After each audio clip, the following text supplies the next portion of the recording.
Hello and welcome to another video. I took this image at a reenactment event, but for me it just doesn't seem to work in colour. So what we're going to do is take a look at my favourite plugin, which is Nik Collection, and we're going to be using Silver Efex Pro 2. Right, let's make a start. Heading up to Filter, we're going to come down to Nik Collection. There it is, Silver Efex Pro 2. Notice I haven't duplicated the background layer, just waiting for it to open and moving it into position. There it is. Now what have we got? Well, on the left hand side we've got the preset library. Over on the right hand side we've got all of the adjustments. Looking at the image, I think a real nitty-gritty style image would suit the subject matter. After all, that flyaway hair, the expression on his face, this leather here with all the texture, I think we can get more out of it.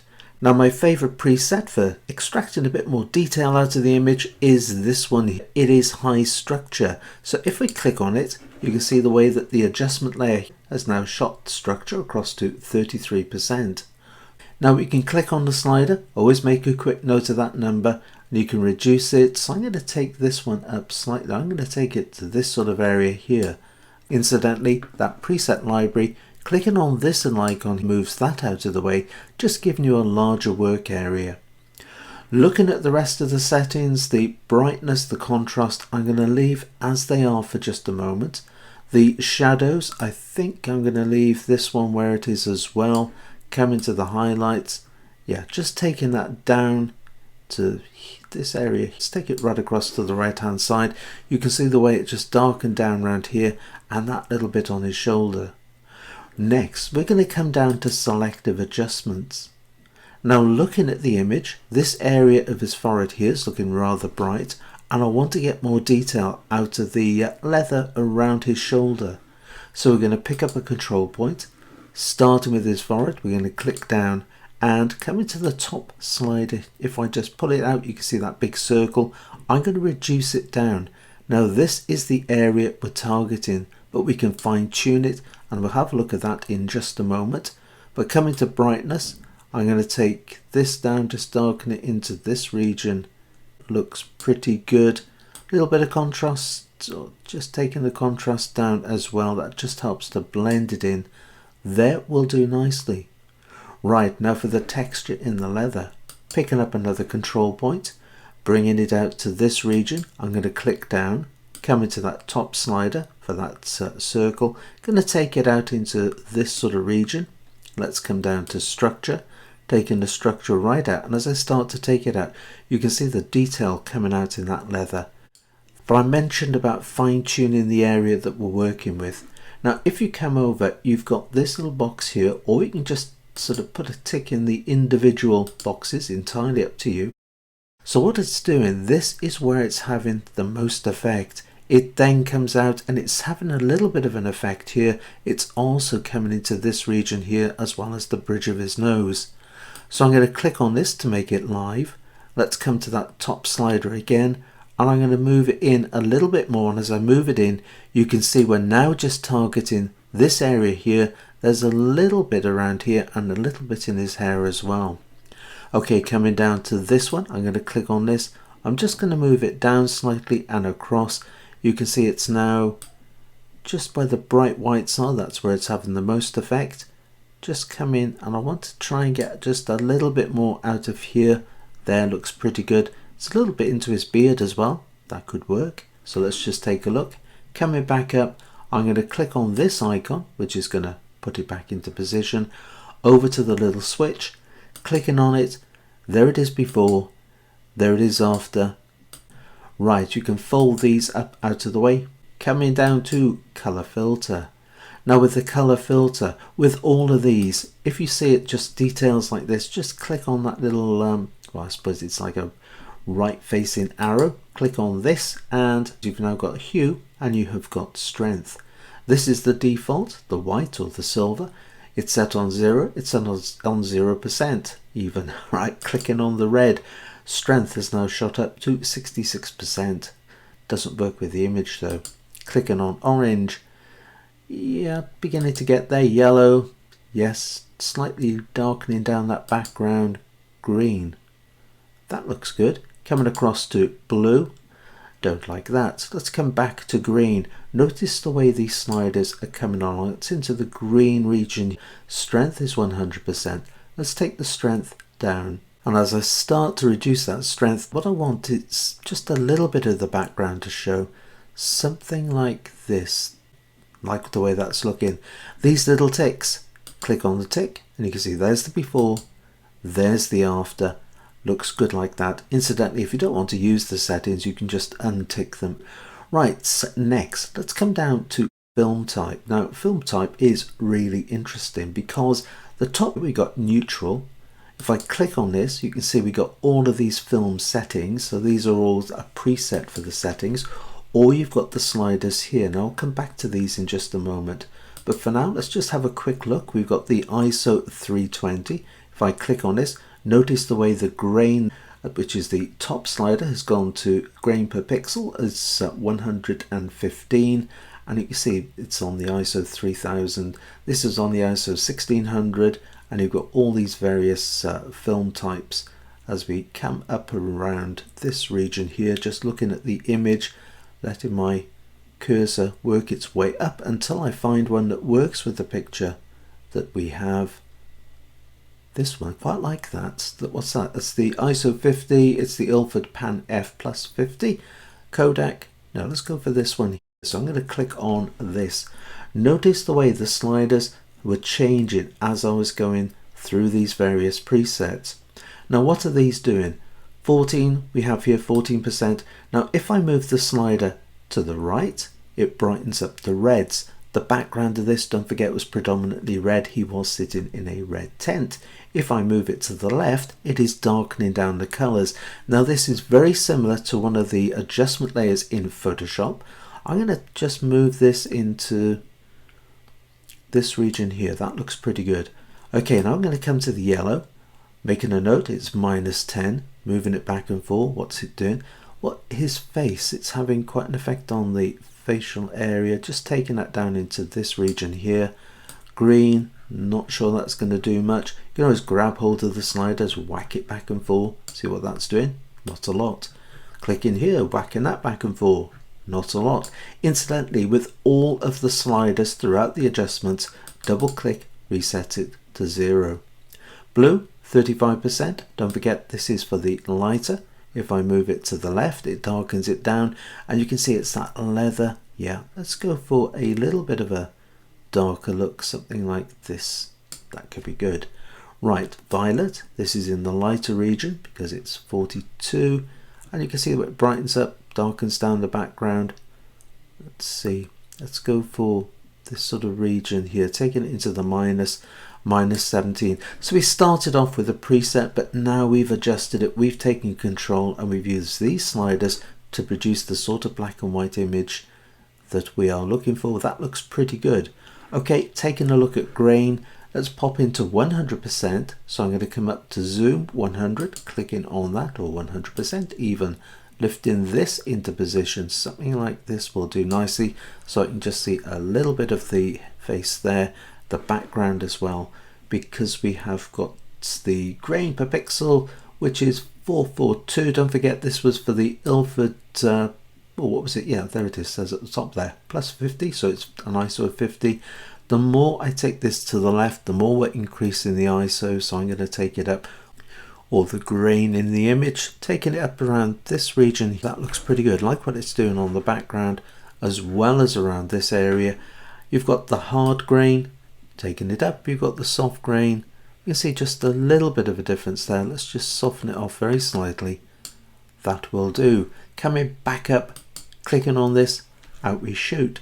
We can fold this up out of the way. I'm going to fold that up out of the way as well, because next we've got finishing adjustments. Now clicking on finishing adjustments, what have we got here? Well, the very top one is toning. At the moment we've got a black and white image. If you want to stay with black and white, we can now finish off, and you might want to go straight to vignette or burn edges, entirely up to you. If you want to tone the image, this is fantastic. Click in again on this little arrow just to reveal these, and if I come and click on this, I'll tell you what, let's just give film type. So let's just scroll up again doing this so we can click on it, There it is. There's our various options. Watch the way these change as I bring my cursor over the toning. There's our black and white. That's the standard one. We're now coming into the split tone. Looks pretty good like this. Some really nice toning effects as we come through into the selenium, the blue tones. They look pretty good. The cyanotype could be my favorite. This one here, coffee 13, and coming down into more coffees, coming into the copper. I quite like one of those two. Right, coming down into the sepia. There's some nice sepia ones as well. Right, let's go for this one, number 20. What have we got? Strength 45%, split toning 45%, and we also have the paper toning 16%. When I click on this, I move it to the right, increasing the, notice the way those two other sliders are moving as well. If I take it back into this area, we can fade it down. Let's go back to where it was, which is 45%. Silver hue 30. Now this is the toning for the sepia that we have, but of course we can come in, we can change it. So rather than using a preset, you can dive straight into this and you can create your own look to the image. It's coming back to roughly where it was, which I've forgotten because I didn't make a note of that number. So just doing it roughly by eye. There, that looks good. Right, balance. Quite interesting. This one we got -43. Now if I move it, this is in the darker regions. Don't forget moving the sliders to the left, you're going to darken it. Moving it to the right, you're going to brighten it. And you can see the way you fade that toning out of the facial area. I quite like what that's doing. Just taking it back, you can see it's toned all over. Taking it up here, yeah, I quite like that. Let's move it into this region and we'll go with that one. Right, the paper toning 16%. Moving this up, and as I move it up, you can see the way you can increase the tone. We can decrease it. This time I did make a note of the number. It was 16. Yeah, like the way that's looking. Let's fold this up out of the way. Next, vignettes. Come into where it says off. You've then got the black frame. These are using the rectangular, and you can see the way the slider there, it says circle on the left, rectangle on the right. As we come, we're now going into the white frames, and as we come into this one, it's now going across into the circle, and we got the lens fall off 3, lens fall off 2, lens fall off 1. I don't think I'm going to use a vignette for this, but just let me show you this feature. Let's go for lens 3. My favorite is this, place center. Click on this, bring it out.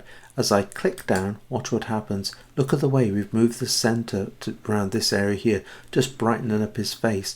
Light coming in from this direction, picking up that place center again, coming to this sort of region, clicking down. You can now change the center. Really does make it look as if we got the lighting coming from this direction here. But what I'm going to do for this particular image is I'm going to switch it off. Folding this up out of the way and coming down to burn edges. Now with burn edges, I'm going to click on off.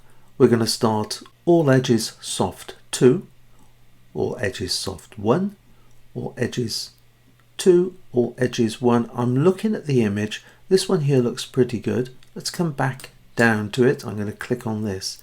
Now there's a reason why I didn't use a vignette, and I'll explain as we start to work our way with this.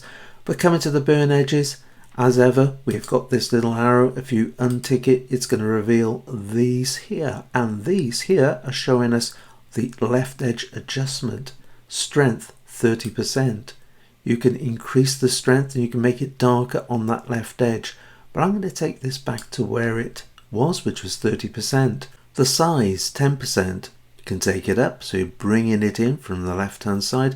Going to take it back to where it was, coming down to transition, and you can see the way it just softens off slightly, bringing that in like that. Right, now we're going to move to top, so we're going to click on this one. Now with the top, we've started to lose a little bit of his hair. And you can see there's that just a one little strand sticking up. But I actually quite like that one little strand. It just matched in with the rest of the flyaway look. So what we're going to do is strength with this. First of all, let's come down to size. Let's take the size down. As I move the size down, there it is. There's that strand of hair. All right, it's only small, but taking this down into that region, there it is. Okay, coming to the right edge. Now, I did mention when we were looking at the vignette that the lighting was coming from this direction. So with this, I'm going to take the strength right down. Notice the way it's now brightened up around this region here. And I think that really does help with the lighting. Okay, finally, we're going to come to the bottom. And you can see there it is, that dark edge on the bottom. Just going to reduce the strength on this, taking it into this region. That looks pretty good. Next, we've got image borders. I'm not going to use one, but there are some fantastic ones. Any one of it, that looks superb, doesn't it? Really like that. That one there as well looks good. There really are some nice frames here, but we're going to leave this off. Finally, let's pop up to this little icon. This is a split preview. It's showing us, there's our black and white. And if I just move this across, there it is. That's what we've done to the image. So you can have a look if you want to change the tone in, anything like that. Now's the time to do it. Clicking that out of the way. So let's click on OK. We're going to go back into Photoshop Elements. There's that new layer. That is the reason why I didn't duplicate the layer. Hence my comment when we first started. Just saving the image. Does take a little bit of a while, but it's doing a huge amount of work. And there it is, it's arrived. So we started off with this. We've now got that. I think that looks pretty good. But we're not going to stop there, because one thing I really like is, I started off by saying for me it doesn't work in full color. I like to blend it in a bit as well. So let's come up to the opacity. We're going to drop it down into this region here. Now I think here that looks good, just a little bit of color to the face around here. However, I don't like the background. He was sitting inside this red tent. Clicking on the background layer, we're going to come up to an adjustment layer, coming down to hue saturation. Channel master, changing it to red. Notice the sliders. Keep an eye on the bottom line here, because as I start to move this across, as we come into this region, we're now coming into the blues. You can see the curtain change in the background, the tent changing in the background. Right, so getting all theatrical, I suppose, with the curtain. Coming into this region, we have got the green. He is changing into the Incredible Hulk, but we will leave it there because we have a mask. We've got a paintbrush, got black as the foreground color. Coming down to tool options, we have got a soft edge brush. We have got 600 pixels, absolutely perfect. Coming into the image, clicking down, coming around this area just to bring color back to his face, his hair, and onto his leather cape, gown, whatever it happens to be called, over the arm there, that jug in the background as well.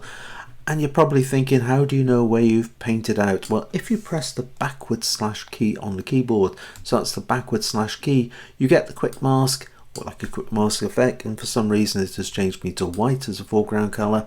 So popping it back to black, we can now go around these regions, and you can see where I have missed, just coming up here as well.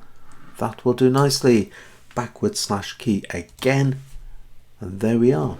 Coming back over to this, don't forget it's an adjustment layer. You can put this aside, leave it for a couple of days, look at it with fresh eyes. You can make any adjustments, just taking the saturation down. You can take the lightness down as well to blend it in. Coming back up to this, perhaps even taking that down a little bit further. There. That's the sort of image I like. Yeah, I like it toned, I like it black and white, but I think this one really does suit the image. So go on, give it a try, see what you come up with. I hope you've enjoyed the video. I'm just going to right click, I'm going to go to a black background. Give it the thumbs up if you have. Don't forget to subscribe, as there's plenty more videos to come. But until the next time, it is happy imaging, and take care.